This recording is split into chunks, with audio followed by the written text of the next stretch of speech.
মাটি ধুয়ে গেলেই ছুঁচকে চুম্বক পাথরে টেনে যাবে, অর্থাৎ ঈশ্বর দর্শন হবে। চিত্তশুদ্ধি হলে তবে তাকে লাভ হয়। জ্বর হয়েছে, দেহেতে রস অনেক রয়েছে, তাতে কুইনাইনে কী কাজ হবে?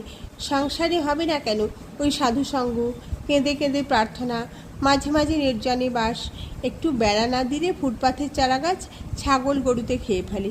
প্রতিবেশী বললেন, যারা সংসারে আছে তাহলে তাদেরও হবে? শ্রীরামকৃষ্ণ বললেন, সকলেরই মুক্তি হবে, তবে গুরুর উপদেশ অনুসারে চলতে হয়। বাঁকা পথে গেলে ফিরে আসতে কষ্ট হবে।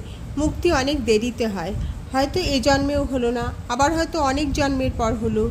জনকাদি সংসারেও কর্ম করেছিলেন, ঈশ্বরকে মাথায় রেখে কাজ করতেন।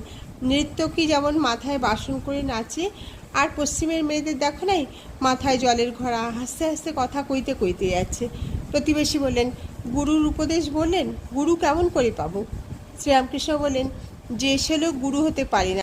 বাহাদুরি কাঠ নিজেও ভেসে চলে যায়, অনেক জীবজন্তুও চলে যেতে পারে। হাওয়াতে কাঠের উপর চললে কাঠও ডুবে যায়, যে চড়ে সেও ডুবে যায়।